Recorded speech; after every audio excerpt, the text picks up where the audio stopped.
Hello, YouTube. I have won. I have conquered. Texas has taken, I don't want to be a jerk or anything, but like, it's cool when Texas goes and does stuff. Used to be back in the day, Texas like went and did really well at lots of events, and it feels good to go win something again because I haven't been competing in a long time. So I won the Adam LZ, oh, is that backwards? Darn, front selfie camera. LZ Invitational, is it the first one? Yeah, at Orlando Speedway. And I won a Corvette. And I drove Adam's cream car to the track the other day. So first of all, I just want to say a quick story. I was so tired for this entire thing. I am exhausted doing the dad life. I could elaborate on all that stuff, but I'm exhausted right now. The whole dad thing has been really tough. I've been working, doing YouTube videos and taking care of the baby while my wife was at work and working full time and getting like 4 hours of sleep a night for weeks. And it's gonna kill me, and I'm gonna slow down on YouTube for a little while. Because my health is starting to go down really badly. I felt like I was gonna die at the event. But I'm gonna give you a quick story and show you around the car and get this video done with, and we'll probably go over to Drift HQ because I'm here, and go find some parts for this thing and get it set up. I'm not gonna make this a real drift car, but I'm gonna put angle on it and a bunch of things so it's fun to drive around on the street and have some fun. I've been drifting for like 20 years. It was fun to get put in a YouTuber comp and get to show up the young kids because I'm 42. And take away their prize, which this is the Byron Corvette. To explain that real quickly, let's tell you about the whole story of the event. Adam LZ hosted a cool event. He could have just done it at somewhere and done a big car meet, which he has done multiple times in the past, but instead he wanted to hype people up. He brought out all kinds of crazy good YouTubers that are like automotive people, and also me for some reason. And we had a competition. It was a fun thing. Some of the guys took it really seriously. Some of the guys were locals that were just absolute rippers. And we competed for this Corvette, and spoiler, I won, I know. I didn't think I was gonna win. I felt really, really bad health. I was feeling terrible from exhaustion and dehydration and everything else. But let's give you the quick story. I fly in, Mark drives the truck and trailer here. I fly in, I get here at like 3 a.m. We go sleep upstairs at the compound up there in that little room on air mattresses. We do not sleep well because this place, the AC wasn't working when we were up there, and the place was out of water. Wake up at like 6 a.m., head over to the track and get things sorted, get stuff for the car. The car's been great. We drifted at Drift Week. We just did a Houston Police Academy event. Everything worked out great then. What else? We should go do this inside like one of Adam's cars and finish it up. We did multiple events with the car. The car was just like loaded in the trailer, came down. It's a V8 car. All my turbo cars always fall apart, but the V8 car was amazing. The next morning, again, I get almost no sleep. I'm just not sleeping well and stuff right now. Competition starts in the morning. Well, we get some practice. Practice starts. I'm driving terribly. Like second lap out, Chelsea and I jump into tandem. I have this thing where I pull the handbrake and I immediately jab the foot brake a little bit, like toss it towards the wall and then slow down with a little bit of handbrake and foot brake. Chelsea whacks me because I slowed down a little bit in the Mustang. And I'm like, great. I always feel terrible driving with Chelsea because he's so much better at driving than me, even though we've been driving for a similar amount of time. He's so much better. I'm a little bit self-conscious about that, but he is one of the best drivers in the world, so whatever. We go adjust the toe on the car to fix it, do some other things. We'd already taken the drop knuckles off like a week ago and installed regular knuckles and did some testing. It worked out. So the car's a little bit different. It's higher. We're on Nittos, which are different. Normally on Velino. I am on Velinos because I'm a Velino driver, but thank you to both Velino. They allowed me to drive on Nittos, and Nittos for providing them, so I didn't have to buy Nittos. Also, thank you to Adam for doing all that stuff, and Ron Bergenholtz and all the people that help out with everything. The drift community is really small, so it's so cool all these companies keep stuff going. I couldn't do Drift Week without Velino, so thank you so much for those guys. So back to the topic, I then go do some more practice. I'm sucking because I'm so tired and like not feeling it. Rudy is spotting for me. Rudy Martinez, one of my drivers. He's like, drive better, Aaron, or you're gonna get annihilated. I try and drive better. Maybe I do, I don't know. Comp starts. I got a buy run the previous night because we did the Squid Game thing where we paired up with people, and the hint of the game was your friends are not your friends. So we only had 16 people. Everybody paired up really fast. I was the old dude in Squid Game and didn't have a partner. because we were pushing chairs across really fast. Nobody wanted to partner with me because everybody got a friend. Turns out they were all ding-dongs, and I got the buy run, which was rad, and they all got paired up directly next to each other in the bracket. So your buddy that you were like, yeah, we're buddies, we're gonna have a great time in this little tiny like mini game, they eliminated each other immediately, which for me was amazing because I got a buy run Corvette.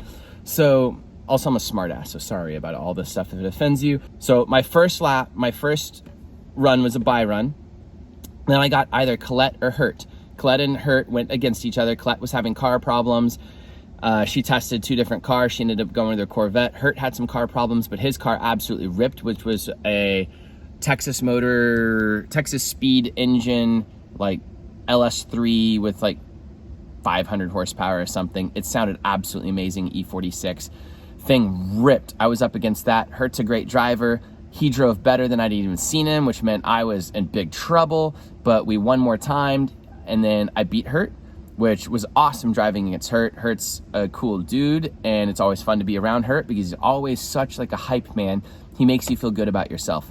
Hert is so good at that. I'm always negative. Well, I wouldn't say negative, but I have a negative sense of humor, and I can be really hard to be around sometimes. Whereas guys like Hert, you never hear him say a bad word about people. They're so much fun to be around.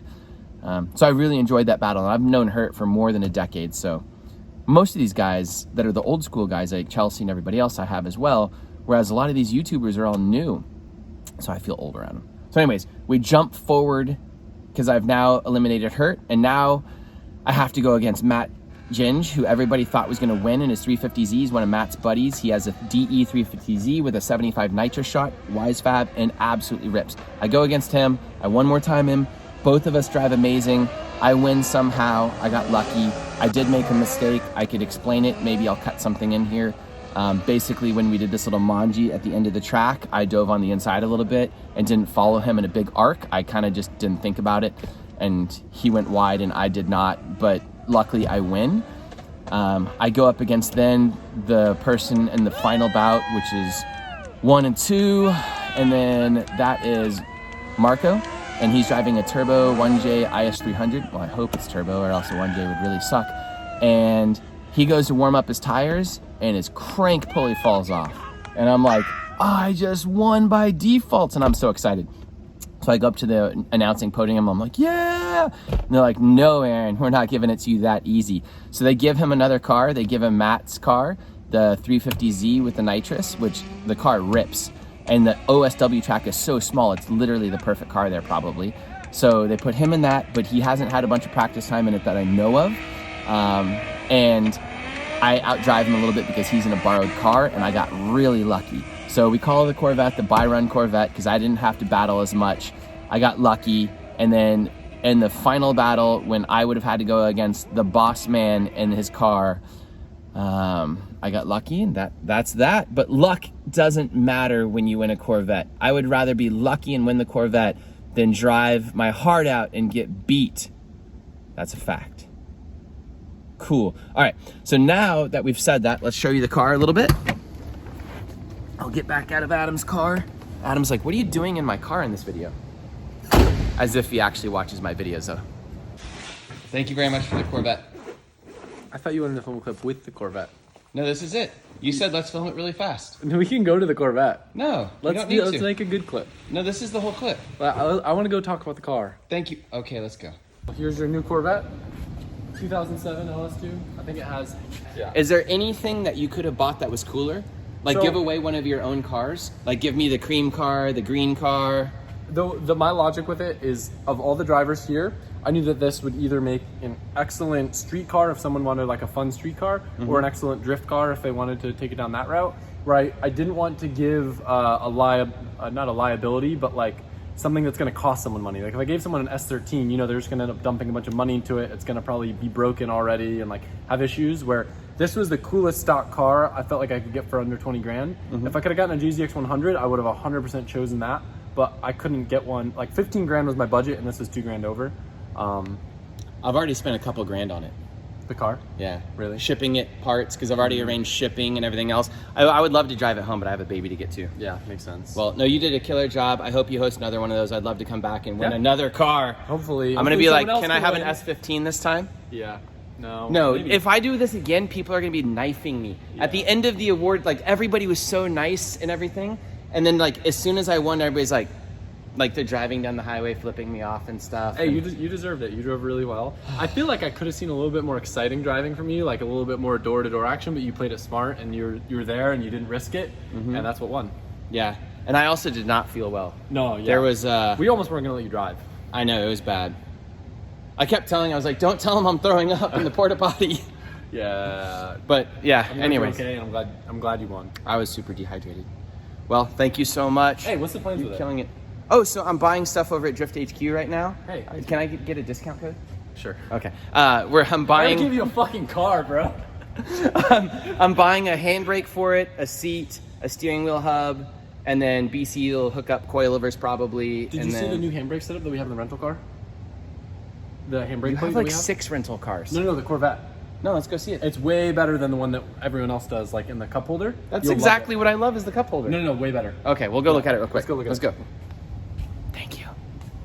Okay, we are now in the Drift HQ warehouse, and they are going to set us up for the Corvette. We have a bunch of handbrakes they're laying out. I'm playing Goldilocks right now. I have an ASD in front of me, the IRP, individual racing parts. We have the Drift HQ handbrake, and I have a chase bays over there. I'm grabbing a adapter from NRG, and we have a master cylinder make it work because we're gonna go inline, and the other one was set up that we chose was for a, what do you call it, dual caliper setup. So I normally have ASD handbrakes in my cars. I love ASD. This is a little bit blingy for me, and the Corvette, since it's gonna be a street car, it's gonna be kind of weird looking, having a shiny thing. Kind of want to just blend in with the car.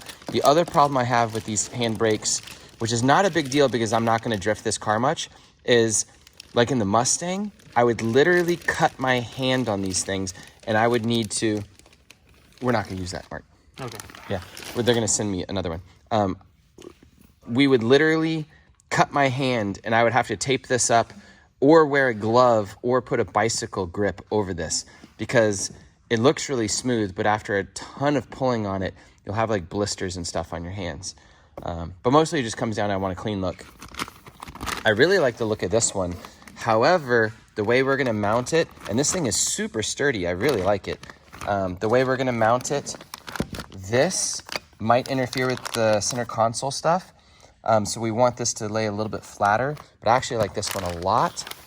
And I like this one a lot too, but I like that Chase Bay one over there more. But the cool thing about this with Drift HQ is I'm getting to lay them all out on a table, find out how I like the push and pull, because some of these are reverse mount, some of them are regular. See how the fitment is gonna be, see how the lines come out of them, because everyone has like a different line situation. Get the correct master cylinder to work with an inline, because they have 5/8, they have 3/4. And they have all different kinds of stuff like that, which is super cool. And the fact that they have like specific Corvette ones in stock is rad. And then line kits, we need a line kit. This is for a dual caliper setup. And I don't want a dual caliper setup on this particular car because the only reason I really like a dual caliper setup is because if you pull it and then you press the foot brake and pull it again and do some weird stuff like that, sometimes the brakes stick and they stay sticking until you press the brake again to release them. Not all cars do that. Not all handbrakes do that. But sometimes you have a car that does that and it sucks. However, I actually do not mind being able to pull the handbrake back and feel the pedal movement and be able to modulate things back and forth and stuff with your handbrake. I kind of like that sometimes with the inline setup. And it's just more simplistic and there's nothing to break. Sometimes I see Drift Week cars, they'll rip a caliper off or do something crazy. You don't have to have an aftermarket caliper mount on the back. So that's what we're doing. And then I was playing Goldilocks with seats as well. And they pulled out all kinds of fancy seats for me. This seat is baller as heck. It looks like a carbon shell. No, maybe it's fiberglass shell, I can't tell. But it's super baller looking. But in a Corvette application, I'm pretty sure this is gonna interfere with the door. And on my other Corvette, I actually had to cut that so the door would clearance. In a race car scenario, you wouldn't have all the door trim and you wouldn't have that interference problem, but that seat's out. I didn't want that seat. I actually do like this seat, but and I kind of like this seat, but this seat is way overkill for the street, and I don't want all that stuff on it. I think Mark was talking about, I love my S14 seat actually, and instead of buying a duplicate of the S14 seat, I kind of want to try one of the new Kirky type in my S14, and we'll move that seat over and play Goldilocks with seats. And then I guess I need a Corvette seat rail. Do y'all have Corvette seat rails? We don't have any Corvette seat rails in stock at the moment. But we can get them for you. But maybe I'll order one. Yeah. Cool. And then this is the hydro that we're choosing to use. And sir. what I like about it is it's pullback. We're going to have room for the lines and everything. It's really clean looking and simple looking, which I love this one, but it's more like jewelry inside the car and very distracting. This is going to be less distracting and kind of hide. And I don't know, I just like it a lot. Feels really sturdy too. So we're going to get that. So thank you so much to Drift HQ for letting me play Goldilocks and trying out all these parts, because oftentimes when you like, say 5 years ago when they started coming out with ASD handbrakes, I'd get on the website and a lot of us weren't used to ordering them, and they literally have 20 versions of this handbrake, and it's very confusing. You don't know if you want the pull-up style, you don't know what master cylinder you want, you don't know the line placement, you don't know the mount situation, you don't know how each of them sit. Because you see this, you can see that this one's at more of an angle. Although now that I'm looking at this, I think we could make this work. Dang it, but I think I'm still gonna go with the other one. But this one's super flush. And look at this, since we're hiding it in here, I can sit here and measure all this stuff. It might be a little bit easier to see from the other side. You can see how much more flush this one mounts and gives us more space. And then we have the additional problem of these lines would come straight up into something, whereas these would go over and we wouldn't have the problem of mounting them. So this is rad, gonna do this. And then thus concludes me shopping at Drift HQ and hopefully not spending too much money. The seat was gonna be the killer. Ring me up, ring me up, ring me up. Oh!